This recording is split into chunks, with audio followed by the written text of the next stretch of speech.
for the way his mind turns.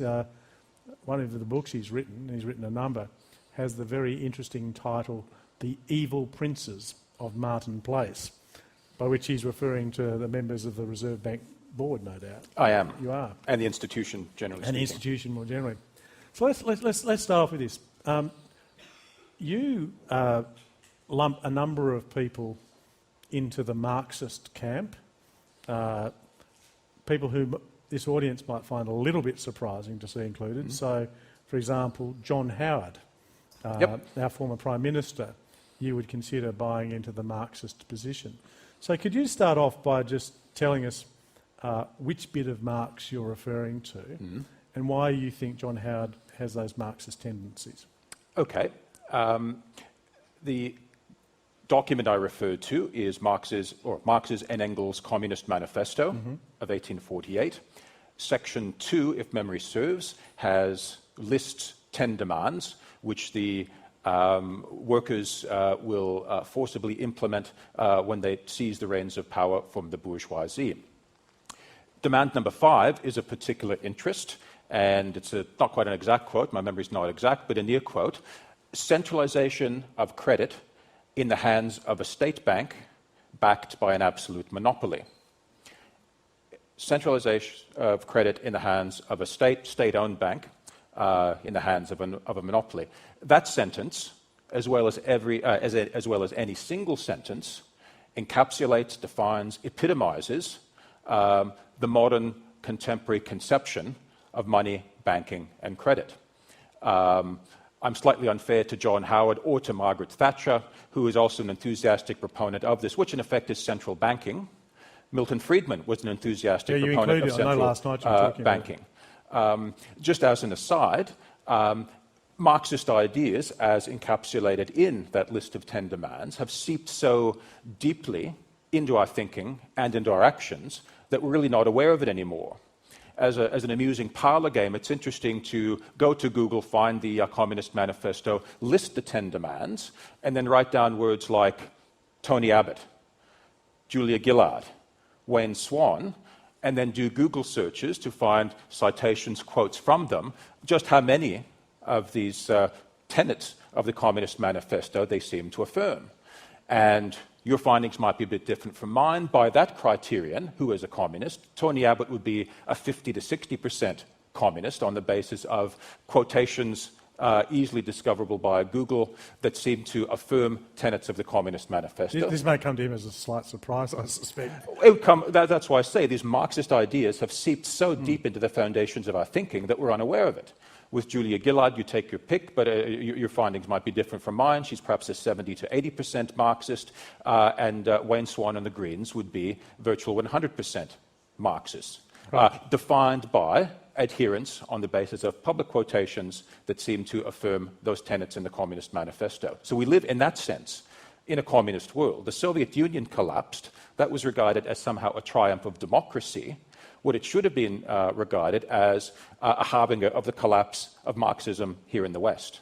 Now, what I should have done at the beginning, before I got into some of the reasons why this is, just to make sure that everybody understands, and you can confirm this business about letting the banks fail, that's not a rhetorical question for you, is it? Not at all. You actually believe, and I think you said last night, just let the bastards fail. Indeed I did. That's, if not an exact verbatim quote, it's a 95% quote. Yes, quite right. And not only just that, it's the fact that they're broke now, or they're bankrupt now, given the sorts of points I raised. Yeah. The collapse simply makes plain or makes evident, it causes the scales to fall from people's eyes. It makes plain the bankruptcy which has been inherent all along. Yeah, and we'll come to that, because your view, as you just said there, is that it's merely just making plain what has already happened. You think they have failed. Correct. And that this is both an economic, but even more profoundly a moral problem about propping up an effectively immoral system which has destroyed itself in any case.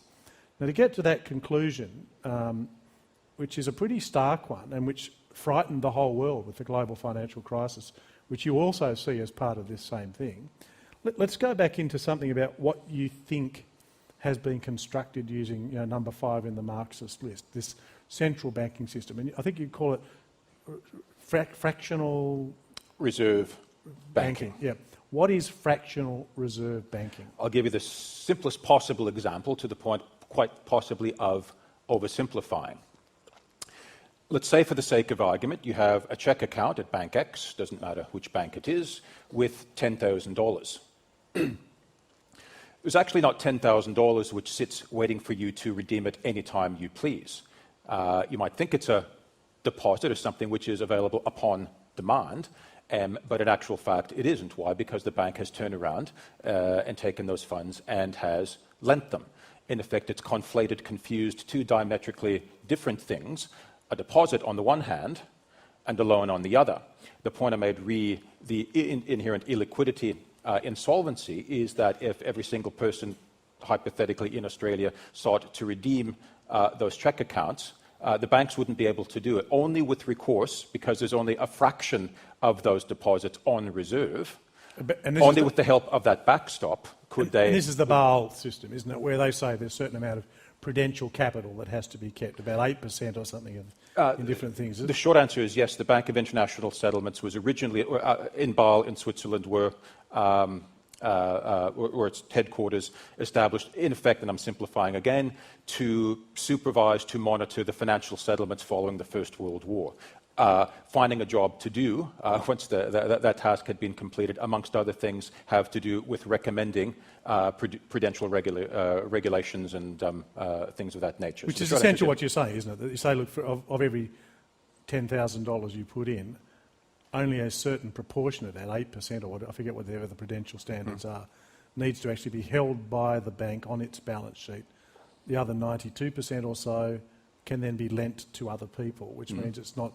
Your argument is, therefore, it's not immediately available for me to make a claim on it. Is that right? That's basically right. In actual fact, it's not a deposit in the sense that you cannot simply appear and reclaim your property. As opposed, for example, to, let's just say, the Perth Mint, in which you spend X amount of dollars to buy Y ounces of gold.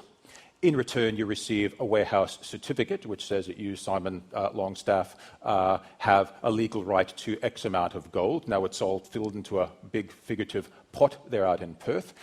It would be regarded as illegal and immoral if the Perth Mint turned around and on-lent that or created mortgages and so on, such that there are two competing claims to that same gold. If they were to do it, they'd find themselves in very, very, very, very hot water. That's perfectly legal in a purely positive sense. Legal standard banking practice has been so for very roughly 150 years. So whilst it seems to me there's everything immoral about it, there's absolutely nothing whatsoever illegal about it. And what's the problem then with the Reserve Bank and central banks in general in this system? Several. One is that they were created to rescue what are innately bankrupt institutions, for one. That's point one. Point two is that they finance what I call the welfare warfare state, or in other contexts, the welfare state of credit, that among the privileges which they dispense is financing national governments. Among this process of creating loans, they become the financiers to governments. It's not a coincidence at all that the Federal Reserve System, whilst it was created in 1913, it rose to very great prominence in order to finance America's participation in the First World War. It's not at all a coincidence that the Bank of England began what today would be called open market operations in an aggressive fashion upon at the commencement of the First World War. It's not at all a coincidence that the monetary standard, the gold standard, government suspended it at the commencement of the First World War. Why? Because under all of those sorts of arrangements, governments can't fight wars. So the second criticism, combination of empirical and moral, is that the purpose of a central bank is to finance warfare. It's going to be very difficult to do so without that sort of a backstop. But there's two kind of parts to your argument there. One is that the problem with the central bank is that it facilitates the fractional banking system. And secondly, that it's also financing governments, I think you're saying, beyond the system itself, to be able to do things which they could not afford to do, and that they maybe ought not to do. Well, certainly, like fighting wars, is that right? Basically, yes, such that today, when I say that the United States government is bankrupt, let me carefully say, what do I mean? That the net present value of its liabilities off balance sheet, but basically the promises which it has made with respect to Medicare, Social Security, according to a fellow Lawrence Kotlikoff at Boston University who studies these sorts of things, as of 30th of June, was on the order of $222 trillion. That's the net present value. That's in effect the reserves that need to exist in order to finance these promises going decades into the future. Those reserves simply don't exist. In other words, the promises aren't going to be kept. Recipients of Medicare aren't going to receive the benefits that politicians solemnly promised to them. Recipients of Social Security, the pension system there, are not going to receive the benefits which politicians solemnly promised to them. Now, are we going to wake up one day and find in big headlines in the New York Times or what have you, US government goes belly up? No. It has begun, and when it began perhaps decades ago, a bankruptcy by stealth, whereby the queues, the waiting list for hip replacements and knee replacements become longer and longer. The purchasing power of Social Security becomes lower and lower. In other words, the people who depend utterly and completely upon the state, those who, alas, believe the politicians, are going to become poorer and poorer. The bankruptcy, the insolvency of the US it has begun to take that form, and as time passes will become more and more apparent in that form. Now, presumably one of the functions of the central bank in the conditions you described then is to solve this problem by creating more money, by printing more money. And is that not a reasonable solution to the problem? In other words, the institution is doing what it's designed to do? The short answer is that's what it's trying to do, to paper over the cracks, but ultimately it's not money substitutes, funny money.